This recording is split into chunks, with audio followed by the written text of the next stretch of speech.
സത്യം പറഞ്ഞാല് അച്ചുവിന്റെ പഠിത്തമൊക്കെ കഴിഞ്ഞ് അവള് നാട്ടിലേക്ക് തിരിച്ചു പോകുന്നതിന് ശേഷം എനിക്ക് ഇടയ്ക്കിടയ്ക്ക് ചെറുതായിട്ട് മിസ് ചെയ്യുന്ന ഒരു ട്രിപ്പാണ് കേട്ടോ. അവളെ പിക്ക് ചെയ്യാനും ഡ്രോപ്പ് ചെയ്യാനും പാതിരായ്ക്ക് റെയിൽവേ സ്റ്റേഷനിലേക്കുള്ള ഈ ഒരു ഡ്രൈവ്. ഞാൻ നാട്ടിലെ ഡ്രൈവിംഗ് ലൈസൻസ് എടുത്തിട്ട് ഏകദേശം ഒരു 12 വർഷത്തോളം ആയിട്ടുണ്ട് കേട്ടോ. പക്ഷെ ഞാൻ നാട്ടിൽ ഡ്രൈവ് ചെയ്യാൻ തുടങ്ങിയിട്ട് ഒരു 2.5 വർഷമൊക്കെ ആയിട്ടേ ഉള്ളൂ. ഇതിനിടയ്ക്കുള്ള 10 വർഷത്തോളം UAE ഡ്രൈവ് ചെയ്തിട്ടുള്ള നല്ല എക്സ്പീരിയൻസ് ഉണ്ട് കേട്ടോ എനിക്ക്. ആ ഒരൊറ്റ ധൈര്യത്തിന്റെ പുറത്താണ് നാട്ടിലേക്ക് ഫ്ലൈറ്റ് കയറുമ്പോൾ ഒരു വണ്ടിയൊക്കെ എടുത്ത് കയ്യിൽ വെച്ചത് കേട്ടോ. അതിന്റെ വെറും ഒരു തോന്നലായിരുന്നു കേട്ടോ.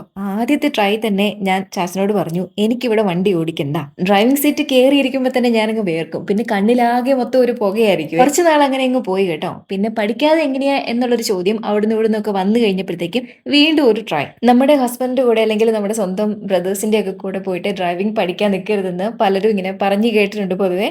പക്ഷേ നമ്മുടെ നാട്ടിലെ ട്രാഫിക്കിൽ എന്നെ ഏറ്റവും കൂളായിട്ട് ഡ്രൈവിംഗ് കോൺഫിഡന്റ് ആയിട്ട് ഡ്രൈവ് ചെയ്യാൻ എന്നെ പഠിപ്പിച്ചത് ചാച്ചനായിരുന്നു കേട്ടോ. പിന്നെ ചാച്ചൻ ജോലി സ്ഥലത്തേക്ക് പോയി കഴിഞ്ഞപ്പോൾ ഞാൻ ഒറ്റയ്ക്കായി കഴിഞ്ഞപ്പോഴത്തേക്ക് എനിക്ക് ഒറ്റയ്ക്ക് ഡ്രൈവ് ചെയ്യാനൊക്കെ പേടിയുണ്ടായിരുന്നു കേട്ടോ.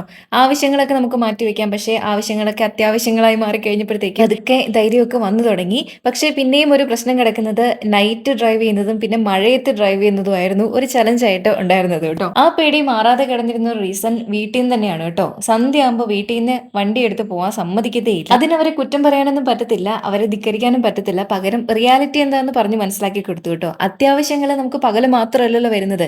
എന്തെങ്കിലും ഒരു എമർജൻസി, മെഡിക്കൽ എമർജൻസി എന്തെങ്കിലും നൈറ്റ് ഒക്കെ വന്നു കഴിഞ്ഞാൽ, നല്ല മഴ പെയ്യുന്ന സമയത്ത് നൈറ്റ് ഡ്രൈവ് ചെയ്യാൻ അറിയാത്ത ഞാൻ എങ്ങനെ ആ സമയത്ത് എനിക്ക് ചെയ്യാൻ പറ്റുന്ന കാര്യങ്ങൾ ചെയ്യും? അതൊക്കെ മനസ്സിലാക്കി അവരുടെ സൈഡിൽ നിന്നും കൂടെ ഒരു സപ്പോർട്ട് കിട്ടി കഴിഞ്ഞപ്പോഴത്തേക്ക് ഞാൻ വെറുതെ ഇങ്ങനെ നൈറ്റ് ഒക്കെ ഡ്രൈവ് ചെയ്യാൻ ഇറങ്ങും. ഒറ്റയ്ക്കല്ല കേട്ടോ, ഏത് പാതിരേക്കും അമ്മച്ചി കൂടെ ഉണ്ടാവും. പിന്നെ അച്ചു ലീവിലുള്ള സമയത്താണെങ്കിൽ അവളും എല്ലാത്തിനും എപ്പോഴും കൂടെ ഉണ്ടാവും. ബിഗിനിങ്ങിൽ ഞാൻ ഡ്രൈവ് ചെയ്യുമ്പോൾ ഉണ്ടാവുന്ന എന്റെ ഇഷ്യൂസ് എന്തൊക്കെയായിരുന്നു എന്ന് വെച്ചാൽ, ഹെവി ട്രാഫിക് കാണുമ്പോൾ ഉള്ള പേടി, പിന്നെ ഓപ്പോസിറ്റ് വലിയ ബസ്സും ട്രക്കുകളൊക്കെ കാണുമ്പോൾ ഉള്ള പേടി, പിന്നെ രാത്രി നമുക്ക് വണ്ടി എടുക്കാനേ പേടിയുണ്ടായിരുന്നു. ഇനി എങ്ങാനും ഡ്രൈവ് ചെയ്യുമ്പോൾ നൈറ്റ് മഴയും കൂടെ പെയ്ത് കഴിഞ്ഞാൽ വണ്ടി ഞാൻ നിർത്തിയെടുത്തേ ഉണ്ടായിരുന്നുള്ളൂ കേട്ടോ. ഈ പറഞ്ഞ സിനാരിയോ ഒക്കെ എക്സ്പീരിയൻസ് ചെയ്ത് തന്നെയാണ് പേടി മാറ്റിയെടുത്തത് കേട്ടോ.